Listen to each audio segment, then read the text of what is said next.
خلونا نتكلم الآن عن ماهية الشخصية القوية، لأن كثير من الناس يعتقد أن الشخصية القوية هو الإنسان الشرس الذي يهابه الناس، اللي يخافون منه الناس، اللي إذا قال نعم ما في أحد يستطيع أنه يقاطعه، وإذا تحدث لا يستطيع أحد أنه يزاحمه في الفكرة. يعتقد كثير من الناس أن الشخصية القوية هي الشخصية الواثقة، بمعنى والله فلان شخصيته قوية. ليش؟ قال والله أنه يطلع قدام الناس يتكلم. طيب هل اللي يطلع قدام الناس ويتكلم شخصيته قوية؟ يمكن جريء. هل الجريء قوي؟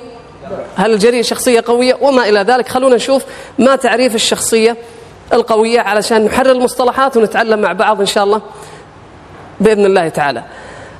قبل أن نبدأ فضلا لأمرا، أنتم وأيضا من يشاهدنا خلف الشاشات، حدد في بالك 3 أشخاص ترى أن عندهم شخصية قوية.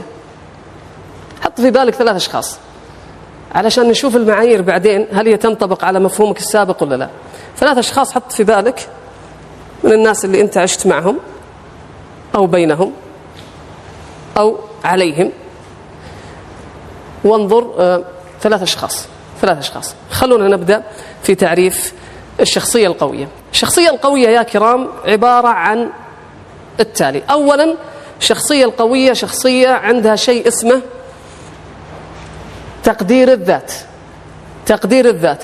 معنى تقدير الذات يا كرام ويا كريمات يستمعون لنا خلف هذه الشاشات، أن تقدير الذات أن يكون لك قدر عند من؟ عند نفسك. بس عند نفسك.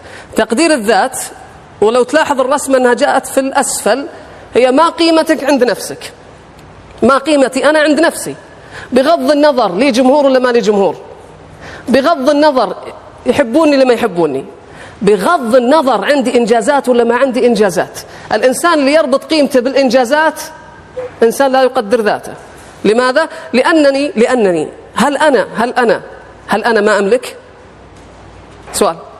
لا. هل أنا ما أنجز؟ لا والله. هل أنا ما أعرف؟ لا. لأن إذا قلنا أنا ما أملك معناها اللي ما يملك شيء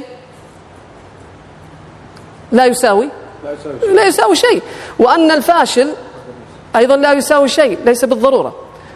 تقدير الذات يعني ما هو رأيك تجاه نفسك، تجاه ذاتك. هذا يسمى تقدير الذات. نتكلم عنها بشكل إجمالي الآن ثم ندخل في التفاصيل بإذن الله تعالى. واحد، الشخصية القوية عندها تقدير لذاتها، عندها تقدير لذاتها بغض النظر عن كلام الناس تجاهها.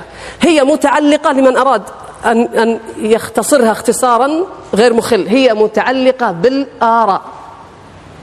تقدير الذات متعلق بالآراء، بمعنى أنه متعلق برأيي تجاه نفسي، متعلق بالآراء، ومتعلق برأي الآخرين تجاهي، رأي الآخرين تجاهي.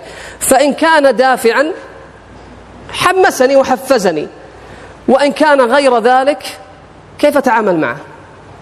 إيش رأيكم؟ كيف تتعامل مع النقد؟ نقد بالمناسبة الإنسان الحساس إيش مشكلته؟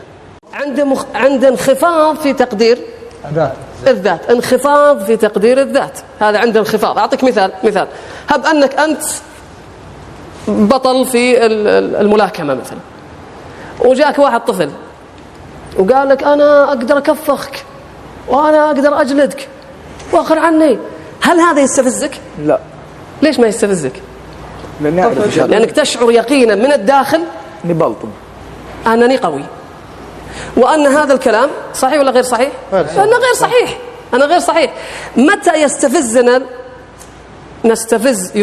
تستفزنا الآراء؟ عندما نشعر بأنها تخدش ذواتنا، أنا غير متأكد الكلام اللي قاعد يقول، أنا أحاول أدافع عن هذا الكلام. إذن كيف نتعامل مع الآراء؟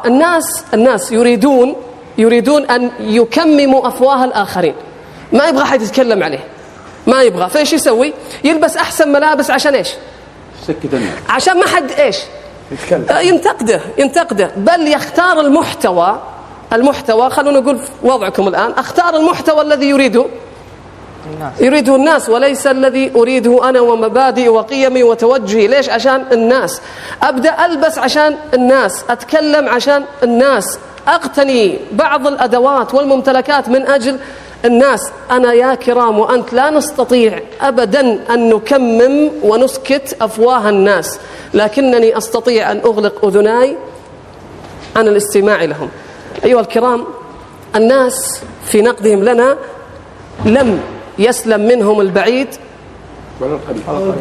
الذي لم يرونه، ولا القريب الذي عايشهم، ولا الميت الذي فارقهم، ولم يسلم منهم نبيهم صلى الله عليه وسلم خير البشر أكمل الخلق، سبوه عليه الصلاة والسلام، بل لم يسلم الله عز وجل، لم يحترموه، لم يوقروه. يد الله مغلولة، نحن أغنياء والله فقير، والله ثالث ثلاثة، وهو يعطيهم ويكفيهم ويرزقهم، ومع ذلك يتحدثون. فكيف بي أنا وأنت؟ إذا انطلقنا من هذه الزاوية وهذا الافتراض الذي يقول أنني مهما فعلت سيتحدث الناس عني. ليش؟ لأن رضا الناس لا مقدور. يقول ابن القيم كلمة عجيبة جميلة، يقول رضا الناس لا مقدور ولا مأمور ولا مأثور. يقول رضا الناس عن الإنسان لا مأثور، ما قد سمعنا أحد رضوا عنه، ولا مقدور لن تستطيعه، ولا مأمور، الله لم يأمرك أنك ترضي الناس كلها. لذلك لما جاء موسى إلى الله عز وجل فسأله قال يا ربي، موسى عليه السلام قال يا ربي كف ألسن الناس عني، ما أبغى أحد يتكلم فيني، يا ربي كف ألسن الناس عني. فيقول الله عز وجل يا موسى ذلك شيء لم أكتبه لنفسي، الله لم أكتبه لنفسي. وبالتالي أنا لا أستطيع إذن أغلق أفواه الناس، لكن أستطيع أني أعمل حاجز تجاه حديثهم. يا كرام، نصيحة أخيرة قبل نتجاوز تقدير الذات، تعامل مع الآراء ما يقوله الناس، تعامل مع الآراء كما تتعامل مع الرداء، تعامل مع الآراء كما تتعامل مع الرداء.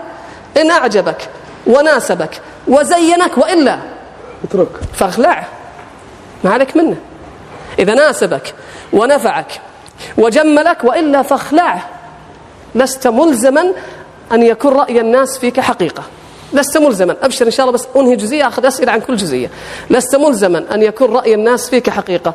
مرة من المرات في واحد طالب علم يدرس عند خاله، وخاله عالم كبير جدا والناس مجتمعة، يوم يومين ثلاثة شهر شهرين سنة سنتين، قال له خاله يا بني والله أنك لا تصلح لشيء، أنت ما تفهم، أنت ما تصلح، أنت ما في راسك، أنت الكلمات اللي احنا دائما نسمعها أو نقولها للأسف أحيانا. فقال والله يا بني، والله يحلف عالم كبير يقول لهذا الغلام والله يا بني لا تصلح لمثل هذا، أنت ما تصح في طلب العلم، راح أدور لك شغلة ثانية. فيقول الطفل الغلام يقول فخرجت وهمت على وجهي وجديت في طلب العلم، ومرة ومرتين وتعلم، ثم قال بعد أن كبر هذا الغلام والناس مجتمعة حوله يقرؤون في كتابه ويتدارسونه، فرفع رأسه ورأى الناس قد اجتمعت حوله، قال والله لو كان خالي حيا، توفي خاله، لكفر عن يمينه. ايش يقصد؟ أن يوم يحلف يقول والله ما تنفع أنت في طلب العلم، قال والله لو كان خالي حيا لكفر عن يمينه. تدرون من هو هذا الغلام؟ هذا الغلام الإمام الطحاوي صاحب العقيدة الطحاوية، وخاله من؟ الإمام المازني من كبار تلاميذ الشافعي. فهذا على جلالة قدره وعلمه لا يستطيع ولم يستطع أن يعطي رأيا فيتحول هذا الرأي إلى حقيقة. أيها الكرام، القاعدة تقول إذا حط الناس من قدرك فلن يغيروا من قدرك. الله